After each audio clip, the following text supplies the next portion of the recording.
Theresa May is off to meet the people again, but this time, she says, channeling their cry of pain. We're bored of Brexit. MPs should get on with it. You mustn't ditch this deal and send us back to square one. The British people want us to get on with the deal. And when I go knocking on doors, asking and listening to people when they say, the overwhelming view is get on with it. I think the majority of the British public want us to get on with doing what they asked us to. As yet, none of that seems to be swaying her Tory critics. Some of them predictable, some a nasty surprise. Are we not nonetheless being asked to take a huge gamble here? Paying, leaving, surrendering our vote and our veto without any firm commitment to frictionless trade. I congratulate my right honourable friend on beginning her campaign to sell this deal to the country with the frank admission just now that it is unsatisfactory. I may say I think that is a bit of an understatement. Could I ask her please to tell me which region or regions of the United Kingdom will be more prosperous with higher productivity and higher GDP per capita than they will under present arrangements within the EU? I say to my honourable friend that the answer to that question is the extent to which we are able to enhance the prosperity and the number of jobs in regions of the United Kingdom depends on a whole variety of decisions that will be taken by this government. Attacked from all sides, the Prime Minister was repeatedly asked to accept her deal couldn't win a vote here, and she needed a backup plan. Ploughing on is not stoic, it's an act of national self-harm. Instead of threatening this House with a no-deal scenario or a no-Brexit scenario, the Prime Minister now needs to prepare a Plan B, something her predecessors failed to do. She needs Plan B. What is the Prime Minister's Plan B? Prime Minister. I'm tempted to say to my right honourable friend that throughout the last 18 months of negotiations, at virtually every stage, people have said to me that it was not going to be possible for me to negotiate a deal with the European Union. No sooner do I negotiate a deal with the European Union than people are saying, well, what's the next thing you're going to do? Sympathy for her approach in Chelmsford in Essex. Leave won narrowly here in the referendum. Many voters want MPs to get behind the Prime Minister. She's done her best. I mean, what else could they do? The people that are moaning about her, would they do any better? I just want everyone to get behind her. I'm fed up with the bickering that's going on in the Conservative Party. It's dragged on so long, and I think our politicians have behaved badly. And she's in charge. They should support her. But those views aren't yet shifting opinions in Westminster. And one Tory MP says his idea to stay in the single market and the customs union as a Plan B is getting cross-party and cabinet interest. It's been a fairly lonely task promoting it over the last few months. But picked up a bit recently. Yes. In the last few days, there's been a lot more interest, including from members of the government and senior members of the government. But the hardcore rebels who might vote against Theresa May's deal, they're not coming running to you saying, this sounds like something we could back. I think that any deal that secures the support of, say, 200, 220 Conservative MPs and then 70 Labour MPs and possibly even some SNP MPs, some Plaid Cymru MPs, some Liberal Democrat MPs, even conceivably the DUP, who've said that they could live with this arrangement, though they can't live with the Prime Minister's deal. That's the kind of deal that is reflecting the judgment that was formed by the British people. But it blows your party apart. There will be substantial numbers of Conservatives who probably wouldn't be able to support this. We've had conversations with a number of colleagues. Amber Rudd was a backbencher until recently. It was a little bit easier for her then. She's now in the cabinet. I completely understand that she needs to be confidential and circumspect about what she's doing and what she's saying. But nevertheless, there is a very clear and strong cross-party group. We've been building this for quite some time. I've been talking about it for 2 years, and I think it's the only practical and sensible and bridge-building form of Brexit that we have. One day after they signed off on the deal, she is being asked for an alternative. Though, if the defeat is huge, she could be swept away with that deal. Gary, what a day. What did it feel like in there? From Theresa May's point of view, dire. Talking to MPs privately and listening to them in the chamber, a lot of her opponents are getting very dug in and their numbers are mounting. If Theresa May lost the vote on the deal in 15 days' time by, say, 20 or something, you could imagine her trying to repackage it, come back again with the vote. But at the moment, I'm told official estimates are quite close to 80, a defeat of 80. It's very hard to see how the deal or the premiership is intact after that. Now, Theresa May is right to think, from what I can work out, that there is public support for what she's doing, tying the thing up, getting it out of the in-tray. But will that translate into changing opinions amongst MPs in there? That is not what you feel. I think what you sense overwhelmingly is a really deteriorating mood in the Conservative Party. Real friction between the sides in the Conservative Party at the moment. And that is, as I would say, worse than it was in the referendum. You heard a bit of it in that report, people sort of thinking that maybe we could just leave some Tory MPs and reach across the aisle to Labour and other parties and try and do deals with them. It's that talk as well of doing cross-party deals. Nobody quite knows how it would work, whether it would work or anything, but the talk is increasing as well as people look around, absolutely startled by how they can't find any other workable solutions to this problem. Carrie Gibbon. Well, now, Mrs May's supporters in the House have claimed it's a plan that will not ruin the British economy, although one independent economic think tank commissioned by the People's Vote campaign said it would do exactly that. But what is it likely to mean for UK businesses, from foreign workers to exports abroad? Not to mention the continued uncertainty. Here's our business editor, Siobhan Kennedy. A British coffee bar staffed entirely by European workers. Maurizio, Anna and Federica. From coffee to construction, hotels to hospitals, EU workers are as much the backbone of the UK economy as British employees.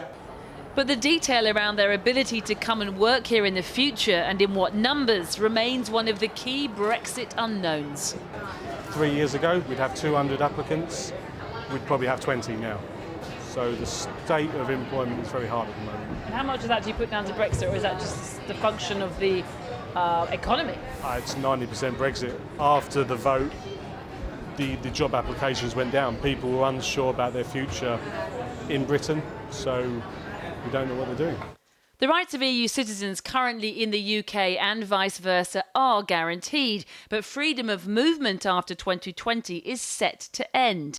The UK will pay a divorce bill of £39 billion to the EU. Britain will continue to trade under existing terms with the EU until the transition period ends in December 2020. If there's still no trade deal by then, the transition could be extended or the so-called backstop could be activated, where all the UK, including Northern Ireland, remain inside the EU customs union for an indefinite time.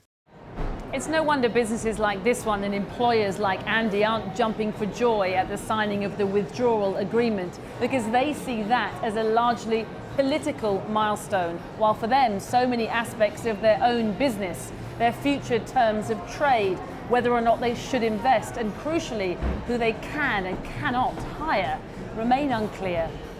But if business wants any idea of where the rub lies, it's not the legally binding withdrawal agreement, but the accompanying political declaration, non-binding, which points to the battles ahead. The idea of frictionless trade has gone, replaced by an ambitious deep partnership. And in an additional statement, the EU warns of no backsliding on immigration, warning it will demonstrate vigilance when it came to the rights of citizens, and a promise to protect fishing enterprises, a reference to French demands for continued access to UK waters.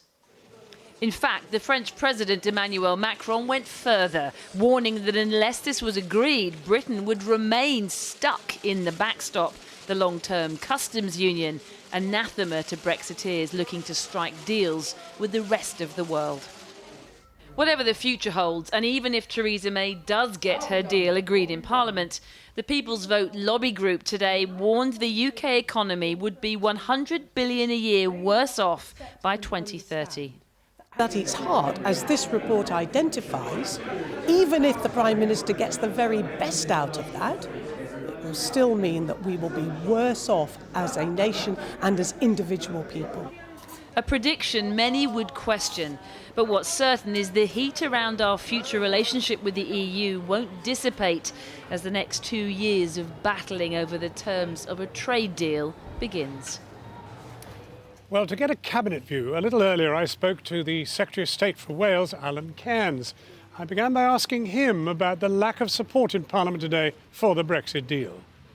Well, I think there's time to go. We will have 5 days of the debate, but over the next couple of weeks, the Prime Minister and Cabinet members will be travelling right across the country in order to highlight the benefits that we will take control of our laws, of our borders and our money, that we will have the opportunity to strike free trade deals right around the world, and we'll also withdraw from the political institutions of the European Union. With respect, I mean, that is exactly what she spelt out in the House of Commons, and she got roundly sort of, disapproved. Well, I think we need to consider the debate that will take place. We need to consider where public opinion lies. So what you think is that people are going to be, all you MPs are going to go out there, none of you apparently, or very, very few of you believing, well, do you believe in this deal? Without a question. You have to stay in the cabinet. I absolutely believe in this deal. Right, okay. And let me highlight that if at the time of the referendum, I think even if David Cameron had come back and highlighted that we would stop free movement, I suspect that public opinion would have voted for the deal, providing that there was free movement, because that is a worry to so many people. But you heard so this people goes on your so own much side, further. people on your own side, even Jeremy Corbyn, all these other people that people might have thought might not, be too critical.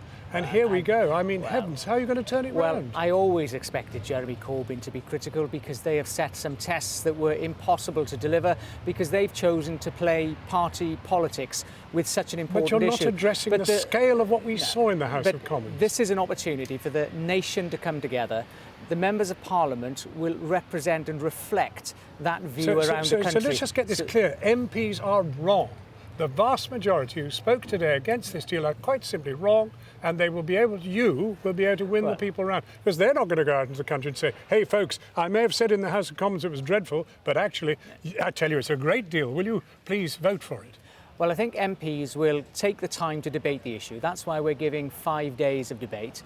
They will also take account of the parliamentary arithmetic, of the risk of maybe Brexit not being delivered. Something you're not doing tonight. They'll also take account of the opportunities that when we leave the European Union, that we can strike free trade deals right around the world, that we will withdraw from those political institutions, that free movement will end. You're a brave man, all Alan of those Cairns. benefits from it. You're singing a solo song. I mean, there are no throngs of MPs coming out to help you. And the truth of the matter is this is a dead duck, the deadest duck that walked.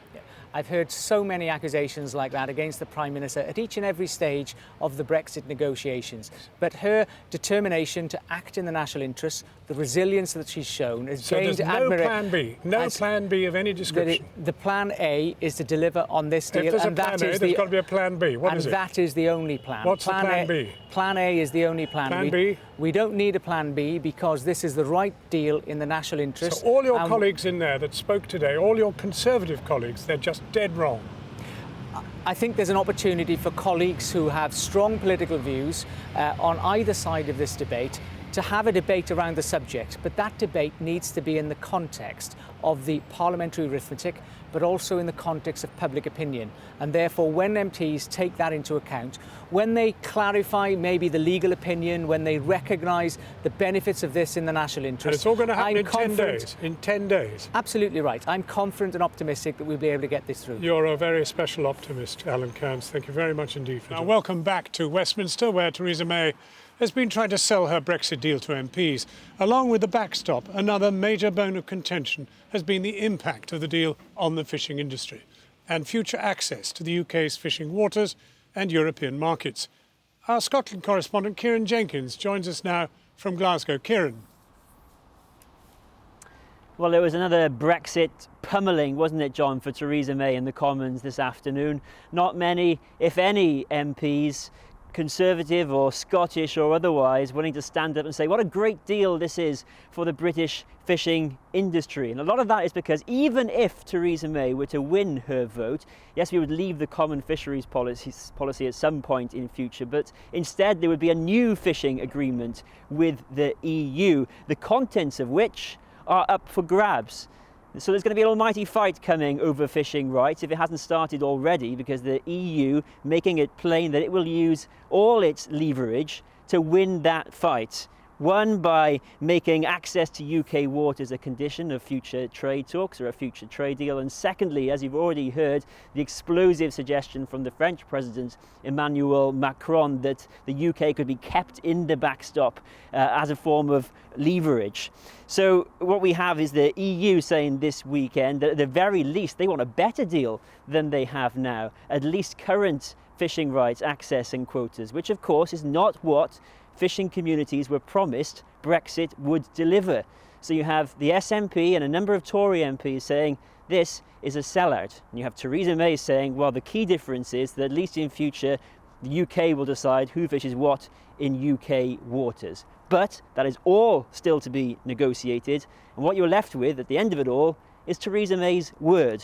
And for a lot of MPs, that is not enough.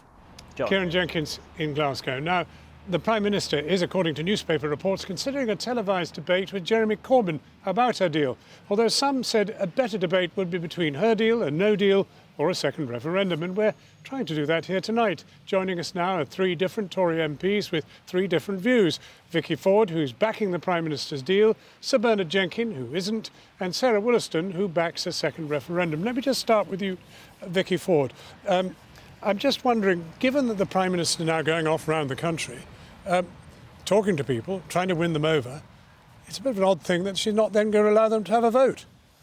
So we had a vote, and I voted Remain, but the country voted Leave, and we need to respect that. So we're leaving the EU in 4 months' time, you know, hardly any time at all now. So what's the point of her going around the country? And the withdrawal agreement, which is what we will be voting on in a couple of weeks' time here in What's the point of Westminster. her going around the country? Well, I think it's important that we listen to the people who are going to be affected by this. So I've been with businesses today, employers, people whose job really matter to people's jobs and livelihoods. And they're saying to me, listen, we need that stability through this period. It's 4 months to leave, where they want the withdrawal agreement that gives them this transition, this breathing space. Right. I've got constituents who are married to people from the EU, who've got family living in other EU countries, Okay. and that gives them the stability as Right. well. So that's why I'm minded to back this deal. Sir Bernard, are you having your feet held to the fire by your constituents? There are a mixture of views. My constituency predominantly voted Leave, but the problem is everybody agrees with Theresa May when she says, come on, let's get on with it, because she's just playing back what she's hearing from so many people. But you think it's a dreadful deal? Well, the problem with this deal, it will make Brexit pretty interminable, because, I mean, we're paying £28 billion for a transition period to nowhere. That's yet to be negotiated. So have This you is put in a permission letter? Are you sort of I have not calling for put it to in a go? letter. The point is that this deal is not going to provide the certainty that people want. And there's a very fundamental difference between our membership of the EU as it is at the moment and this deal. We do actually have the unilateral right to leave the EU. There is no unilateral right in these arrangements to leave these new arrangements, which is why the backstop is so controversial. We could be stuck there under this joint committee, subject to an EU veto indefinitely. And the Prime Minister hopes we won't ever get into that situation, but that would be suggesting she's hoping but realises that what the agreement says, it says. Sarah Wollaston, it sounds as if there might be a need to ask a few people and get their input. Exactly. I mean, the point here is we now know what Brexit actually looks like, Brexit reality as opposed to the Brexit fantasy that was sold during the referendum campaign. And what we have is a withdrawal agreement in great detail, but then we have a future framework which is 26 pages of wish lists, wishful thinking, and we don't know where we're going to end up. And I think now that people can see what it is and the uncertainty about where we're going, I think the right thing to do is not just to write to the British people as she has done, but actually to go around the country and then come back and ask their opinion with a sort of informed consent vote. That's what we would expect if you were having an operation. The Prime Minister says we've already had a vote. And I think that's a very important point, and we just hear about what's happening with the fishing industry. Lots of expectations were raised during the campaign about what Brexit meant. Now we know what it actually means, along warts and all, with all the uncertainties for the future. This is the time to go back to people. Now we know what we're dealing with and say, is this what you meant by Brexit? It's a simple question. Bernard Jenkin, you feel tempted?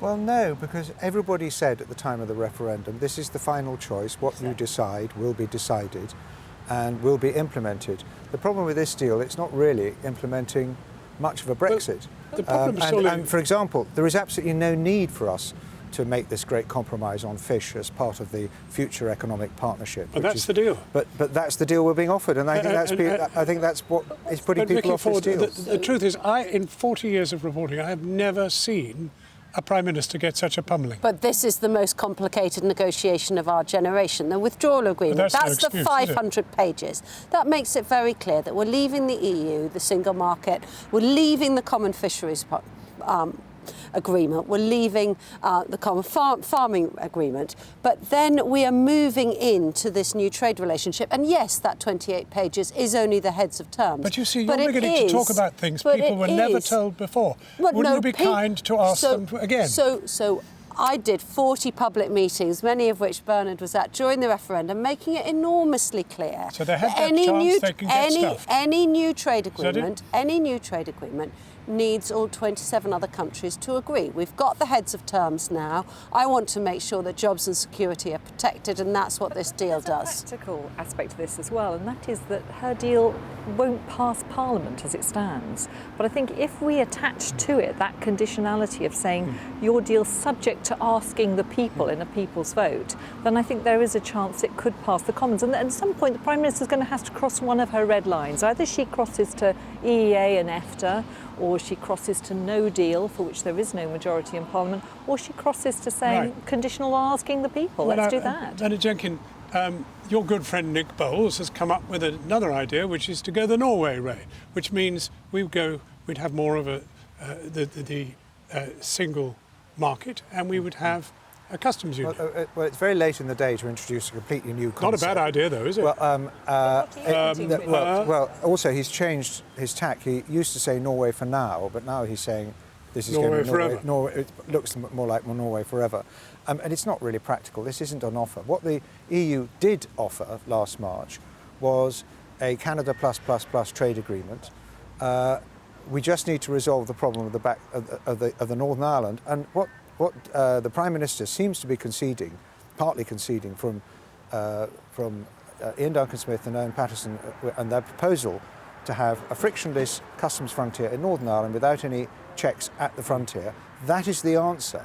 It's no threat to the EU single market. Are you beginning to be tempted by Norway? Norway gives us no say on the rules, not even on services and financial services. Canada gives us hard borders.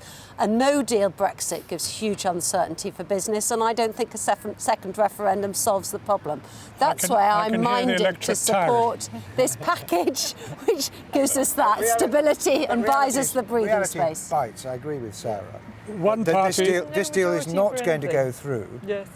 Least of all because the DUP are not going to support this deal. And if it did go through, the DUP said they would review their agreement with the coalition. So we're most likely to be leaving without an agreement, and the government's been preparing to leave without an agreement. One party, three Tories. Some people I'm say delighted to have talked to you. Thank you very much, Sarah Willis. Exactly. Sir Bernard, thank you very much, and Vicky Ford, thanks very much indeed.